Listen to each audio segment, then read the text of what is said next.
Hello అందరికి. Welcome back to Dolly dumplings. ఇవాల్టి video వచ్చేసి కాకరకాయ ఉల్లి కారాన్ని ఎలా చేసుకోవాలో ప్రాసెస్ చూసేద్దాము. టేస్ట్ చాలా బాగుంటుందండి. అలాగే ఎప్పుడు చేసేలా కాకుండా ఓసారి డిఫరెంట్గా ఇలా ట్రై చేసి చూడండి. మళ్ళీ మళ్ళీ ఇలానే చేస్తూ ఉంటారు, అంత బాగుంటుంది. అలాగే చాలా సింపుల్గా చేసేసుకోవచ్చు. ఇది వేడి వేడి అన్నంలో తింటే టేస్ట్ చాలా బాగుంటుంది. అలాగే రసం కాంబినేషన్తో కూడా చాలా బాగుంటుందండి. ఇప్పుడు ఈ కాకరకాయ ఉల్లి కారాన్ని ఎలా చేసుకోవాలో ప్రాసెస్ చూసేద్దాము. దీనికోసం ముందుగా నేను ఇక్కడ పావు కేజీ కాకరకాయల్ని తీసుకున్నాను. ఈ కాకరకాయలకి 2 ఎడ్జెస్‌ని కట్ చేసుకొని, ఇప్పుడు కాకరకాయలకి పైన ఉన్న పొట్టుని లైట్‌గా తీసేసుకోవాలండి. ఇలా తీసుకోవడం వల్ల కాకరకాయలకి చేదనేది కాస్త తగ్గుతుంది. అదేవిధంగా అన్ని కాకరకాయలకి పైన ఉన్న పొట్టుని తీసేసుకోవాలి. ఇప్పుడు ఈ కాకరకాయలని ఒకసారి వాష్ చేసుకొని, కాకరకాయలని ఇక్కడ నేను వీడియో క్లిప్‌లో చూపించే విధంగా మధ్యలోకి ఒక ఘాటు పెట్టుకొని, కాకరకాయ లోపల ఉండే గింజల్ని తీసేసుకోవాలి.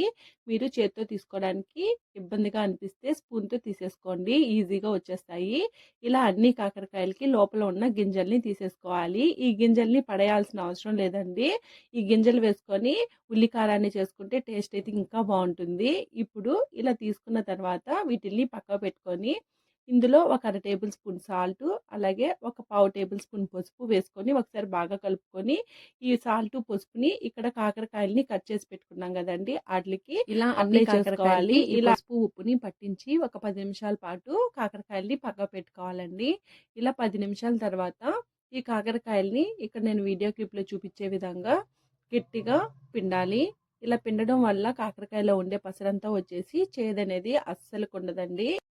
అలాగే అన్ని కాకరకాయల నుంచి పసరు తీసేసుకోవాలి. ఇప్పుడు స్టవ్ ఆన్ చేసుకొని కడాయి పెట్టుకొని ఇందులో 2 టేబుల్ స్పూన్లు ఆయిల్ వేసుకోవాలి. ఆయిల్ వేడిన తర్వాత మనం ముందుగా కాకరకాయల్ని కట్ చేసి పెట్టుకున్నాం కదండి, ఆ కాకరకాయల్ని ఆయిల్లో వేసుకొని మంటని మీడియం ఫ్లేమ్లో ఉంచి ఈ కాకరకాయల్ని ఫ్రై చేసుకోవాలి. అలాగే కాకరకాయలతో పాటు మనం ముందుగా కాకరకాయ లోపల గింజల్ని తీసుకున్నాం కదండి, వాటిని కూడా వేసేసుకొని ఫ్రై చేసుకోవాలి. కాకరకాయ గింజల్ని ఎర్రగా వేపుకుంటే టేస్ట్ అనేది చాలా బాగుంటుంది. చూడండి, ఇలా వేగిన తర్వాత ఈ కాకరకాయ గింజల్ని పక్క తీసుకోవాలి. మరీ ఎక్కువ వేపేసుకోవద్దండి, మాడిపోతే టేస్ట్ అనేది చేంజ్ అయిపోతుంది. మీరు కాకరకాయ గింజల్ని అలాగే కాకరకాయల్ని సపరేట్గా కూడా వేపుకోవచ్చండి. ఇలా వేపుకుంటే టైం సేవ్ అయిపోతుంది. ఇలా కాకరకాయలు కూడా బాగా వేపుకోవాలి. మరీ ఎక్కువ వేపుకోవాల్సిన అవసరం కూడా లేదండి. కాస్త కలర్ చేంజ్ అయ్యే వరకు వేపుకుంటే సరిపోతుంది. చూడండి, ఈ విధంగా వేపుకుంటే సరిపోతుంది. ఇప్పుడు ఈ కాకరకాయలను కూడా ఒక ప్లేట్లోకి తీసుకోవాలి. ఇప్పుడు ఇదే కడాయిలో ఒక టేబుల్ స్పూన్ ధనియాలు, ఒక టేబుల్ స్పూన్ జీలకర్ర వేసుకొని కాస్త వేగిన తర్వాత ఇందులో 4 లేదా 5 కారం గల ఎండుమిరపకాయలని వేసుకోవాలి. ఇందులోనే ఒక 5, 6 వెల్లుల్లి రెబ్బలను కూడా వేసుకొని లైట్గా కలర్ చేంజ్ అయ్యే వరకు వేపుకోవాలండి. ఇలా వేగిన తర్వాత ఇందులో 2 చిన్న సైజు ఆనియన్స్ని చిన్న చిన్న ముక్కలుగా కట్ చేసి వేసుకోవాలి. మరీ చిన్న ముక్కలుగా కట్ చేసుకోవాల్సిన అవసరం లేదండి. అలాగే మంటని మీడియం ఫ్లేమ్లో ఉంచి ఈ ఆనియన్స్ని కాస్త మగ్గే వరకు వేపుకోవాలి. ఇందులోనే చిటికెడు చింతపండును కూడా వేసుకోవాలి. అలాగే ఒక అర టేబుల్ స్పూన్ పసుపు వేసుకొని బాగా మిక్స్ చేసుకోవాలి. ఇలా వేపుకున్న తర్వాత ఇందులో అర టేబుల్ స్పూను సాల్ట్ని వేసుకోవాలి. సాల్ట్ అనేది మీరు తినేదాన్ని బట్టి వేసుకోండి. ఇలా వేసుకున్న తర్వాత ఒకసారి బాగా కలుపుకొని ఒక 2 నిమిషాల పాటు వేపుకోవాలండి. ఇక్కడ ఆనియన్స్ ఎక్కువ నల్లగా వేగాల్సిన అవసరం లేదు, కాస్త మగ్గితే సరిపోతుంది. చూడండి, ఈ విధంగా వేగితే సరిపోతుంది. ఇప్పుడు స్టవ్ ఆఫ్ చేసేసి దీన్ని పూర్తిగా చల్లారిన తర్వాత ఒక మిక్సీ జారుని తీసుకొని మిక్సీ జార్లోకి వేసుకోవాలి. అదేవిధంగా మనం ముందుగా వేపి ఉంచుకున్న కాకరకాయ గింజలను కూడా ఇందులోనే వేసుకొని కచ్చాపచ్చాగా మిక్సీ పట్టుకున్న తర్వాత ఇందులో కొద్దిగా వాటర్ని యాడ్ చేసి మూత పెట్టి మెత్తగా మిక్సీ పట్టుకోవాలి. చూడండి, ఈ విధంగా మెత్తగా మిక్సీ పట్టుకోవాలి. ఇప్పుడు ఇలా మిక్సీ పట్టుకున్న ఈ పేస్ట్ని పక్క పెట్టుకొని మనం ముందుగా వేపి ఉంచుకున్న కాకరకాయల్లో స్టఫింగ్ పెట్టుకోవాలండి.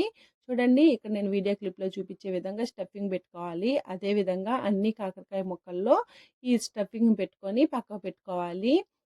అలాగే ఈ స్టఫింగ్ మీకు ఎక్కువగా కావాలి అనుకుంటే 2 పెద్ద సైజు ఆనియన్స్ని వేసుకోండి. నేను ఇక్కడైతే చిన్న సైజు ఆనియన్స్ని వేశాను.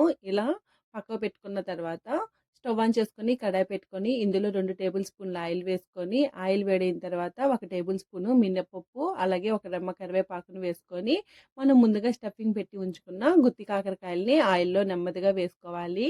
ఇలా వేసుకున్న తర్వాత ఈ కాకరకాయల్ని ఒక 2 నిమిషాల పాటు 2 వైపులా తిప్పుకుంటూ ఫ్రై చేసుకోవాలి. ఇలా వేగిన తర్వాత ఇప్పుడు ఇందులో మనం స్టఫింగ్ పెట్టుకొని మిగిలి ఉన్న రిమైనింగ్ పేస్ట్‌ని కూడా ఇందులో వేసుకొని మంటని లో టు మీడియం ఫ్లేమ్‌లోకి అడ్జస్ట్ చేసుకుంటూ ఫ్రై చేసుకోవాలండి. అలాగే ఈ స్టేజ్‌లో మీరు సాల్టు, కారం సరిపోయిందో లేదో చెక్ చేసుకొని సాల్ట్ సరిపోకపోయినా లేదా కారం సరిపోకపోయినా గానీ అడ్జస్ట్ చేసుకోవాలి. ఇక్కడ కారానికి నేను ఒక పావు టేబుల్ స్పూను యాడ్ చేశానండి కారం పొడి. ఇలా అంతా బాగా మిక్స్ చేసుకున్న తర్వాత ఈ ఉల్లి కారాన్ని కనీసం ఒక 2-3 నిమిషాల పాటు నెమ్మదిగా కలుపుతూ వేపుకోవాలండి. ఇలా ఎంత చక్కగా వేపుకుంటారో టేస్ట్ అయితే అంత బావుంటుంది. చూడండి కలర్ కూడా చేంజ్ అయింది కదా! మరి కాస్త వేపుకుంటే సరిపోతుంది.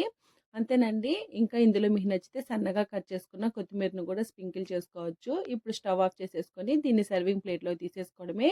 ఇది వేడి వేడి అన్నంలో కలుపుకొని తింటే టేస్ట్ చాలా బావుంటుంది. అలాగే పప్పుచారులో గానీ, రసంలో గానీ చాలా బావుంటుందండి.